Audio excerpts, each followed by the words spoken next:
لیکن اس کے علاوہ معین شخص ہوگا دجال، یہ معین شخص جو دجال ہوگا اس کے بارے میں بھی ایک تو بالکل متفق علیہ چیزیں ہیں۔ نمبر ایک کہ وہ شخص ہے، قطعی ہے، یقینی ہے، اس کا خلیہ بھی حضور صلی اللہ علیہ وسلم نے احادیث کے اندر بیان کیا۔ دوسری بات یہ ہے کہ اس کے ہاتھ میں قوانین قدرت، گویا کہ تسخیر کائنات گویا کہ نقطۂ عروج کو پہنچے، تمام اختیارات الہی تقریباً اس کے ہاتھ میں آ چکے ہیں۔ جو بڑے سے بڑے معجزے اللہ تعالیٰ نے نبیوں کو دیے ہیں وہ معجزے کر کے دکھائے گا، وہ مردہ کو زندہ کرے گا، مردہ لوگوں کی افواہوں کو لے کر آئے گا، ان کی روحوں کو، اگرچہ جھوٹی روحیں ہوں گی، وہ شیاطین جن ہوں گے جو ان کا بھید بدل کر آئیں گے، لیکن یہ کہ وہ لوگوں سے کلام کریں گے۔ یہ اسپرچولیزم جو اپنی انتہا کو پہنچا ہوا ہے یورپ میں اور مغرب میں، یہ در حقیقت اسی کا ایک مدد ہے۔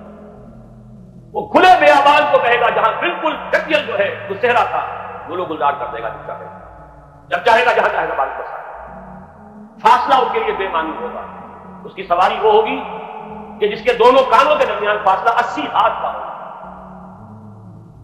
یہ سارے جو آج آپ کی ٹیکنالوجی کی جو انتہا جا رہی ہے اور جدھر جا رہی ہے، اس کو سب اچھی طرح سمجھیں۔ آج سے 100 سال پہلے شاید انسان ان چیزوں کا تصور نہ کر سکتا۔ وہ کوئی سواری ایسی بھی ہو سکتی ہے جس کے دو کانوں کے درمیان کا فاصلہ جو ہے وہ 80 ہاتھ کا ہوگا۔ آپ کے یہ سارے جیٹس جو ہیں وہ کیا ہیں؟ ان کے رڈار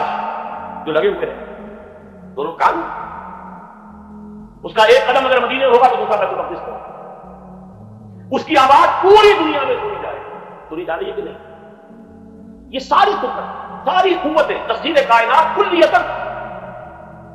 ایک آدمی کو چیر کر 2 ٹکڑے کرے گا،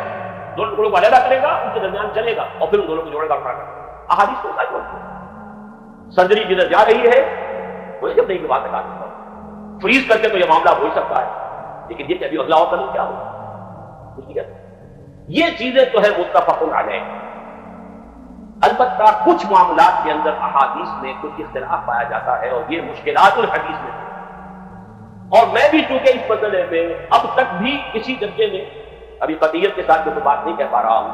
لیکن اب چونکہ گمان غالب کے درجے میں ایک رائے تک پہنچ چکا ہوں، اس لیے میں نے آج اس بات کو آپ تک پہنچانے کے لیے یہ عنوان اختیار کیا، اس لیے کہ حدیث میں جو آتی ہے تفاصیل اس سے معلوم ہوتا ہے کہ یہ دجال 2 دلیل کرے گا، یا تو وہ 2 دلیل کرنے والے 2 دجال علیحدہ ہیں، یا یہ دونوں دلیل کرنے والا شخص ایک ہی ہے۔ بس یہ مسئلہ ہے کہ جو آج تک مجھ سے حل نہیں ہوا تھا، اب تک کہنا چاہیے آج تک نہیں،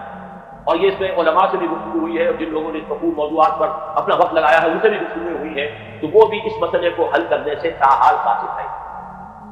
لیکن یہ کہ اب میری رائے یہ ہے کہ یہ 2 شخص علیحدہ ہیں، واللہ اعلم،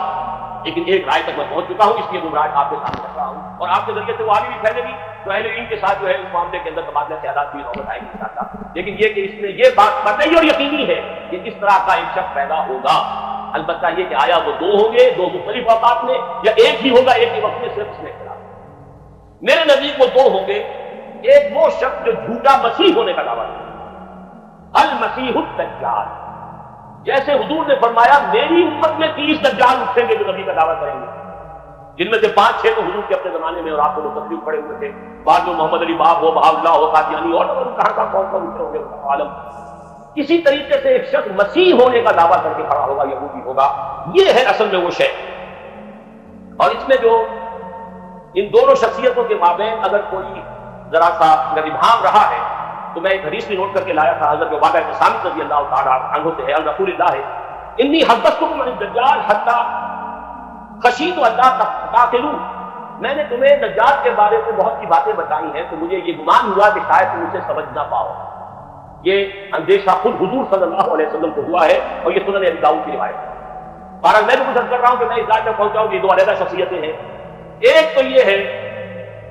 کہ ایک مسیح الدجال کھڑا ہوگا یہ ایک دعویٰ کر کے کہ میں مسیح ہوں، کیونکہ اس کا زمانہ بالکل قریب آ چکا ہے، اس لیے میں آپ کو اس کے بارے میں خبردار کرتا ہوں۔ دوسرا جو مسیح جس کی شخصیت مسیح دجال کی آتی ہے، دجال اکبر میں صرف اشارہ کروں گا، پھر کبھی انشاءاللہ اس موضوع پر تفصیل سے گفتگو ہوگی، وہ میرے نزدیک بالکل قریب قیامت کی ایک علامت ہے جو خدائی کا دعویٰ ہے۔ وہ جھوٹا خدا ہوگا، یہ جھوٹا مسیح ہوگا، المسیح الدجال۔ الدجال الاکبر وہ ہوگا کہ جو قیامت کے بالکل قریب کی 3 نشانیاں ہیں، جبکہ وہ آ جائے گی تو حدیث میں آتا ہے کہ اس کے بعد کسی شخص کے ایمان لانے کا توبہ کرنے کا فائدہ نہیں ہوگا، ویسے تو علامات قیامت جو ہے ان میں سب سے پہلی میں نے بتایا تھا حضور کی بعثت خود علامات میں سے، اس کے بعد 10 علامتیں حضور نے گنوائی ہیں اور وہ تدریجاً پوری ہوتی چلی جائیں گی۔ آخری علامات کے لیے حدیث سن لیجیے، عن ابی ہریرہ رضی اللہ تعالی عنہ قال قال رسول اللہ صلی اللہ علیہ وسلم ثلاث اذا خرج لا ينفع نفسا ایمانا لم تكن آمنت من قبل او كسبت في ایمانها خیرا طلوع الشمس من المغرب وخروج الدجال وضاقت الارض۔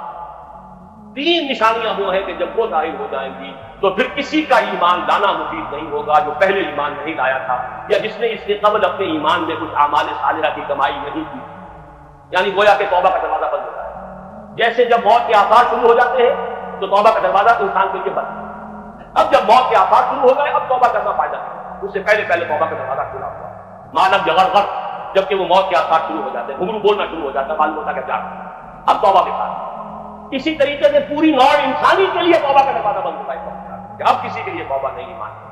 اور اس کے لیے تین علامتیں بیان ہوئی ہیں، یہ بھی مسلم شریف کی روایت ہے۔ آپ نے فرمایا تین چیزیں وہ ہیں کہ جب وہ ظاہر ہو گئیں تو پھر کسی کا ایمان لانا جو اس سے پہلے ایمان نہیں لایا تھا اور اپنے ایمان میں اس نے کچھ اعمال صالحہ کی کمائی نہیں کی تھی، اب قتل مفید نہیں ہوگا اس کے لیے ایمان لانا۔ وہ تین نشانیاں ہیں، طلوع الشمس من المغرب، سورج مغرب سے طلوع ہوگا، نظام شمسی میں کوئی اختلال ایسا ہوگا کہ جس سے سورج بجائے مغرب سے نکلے گا، وہ خروج الدجال وضاقت الارض، ایک زمین سے کوئی چوپایا برآمد ہوگا، بعض حدیث میں آتا ہے کہ بروا کے قریب سے وہ برآمد ہوگا جو گفتگو کرے گا انسان سے، یہ بالکل خرق عادت، یعنی وہ چیزیں جن کا کوئی تعلق اسباب جو ہے دنیا کے ان سے کوئی تعلق نہیں، کوئی فزیکل لا سے تعلق نہیں ہے، وہ بالکل معجزے ہوں گے، خرق عادت ہوگا۔ اور خروج دجال، وہ دجال جو خدائی کا دعویٰ کرے گا، اور حدیث میں آتا ہے کہ بہت کم لوگ ہوں گے کہ جو اس کے سامنے رک سکیں گے، اکثر و بیشتر جو کمزور ایمان والے لوگ ہوں گے اس سے خدا تسلیم کر کے اس کی پرستش شروع کر۔ میرے نزدیک یہ آخری چھلنی ہوگی جو لگائی جائے گی اہل ایمان کو ایک طرف، اور یہ قیامت کی نشانی میں آخری نشانی میں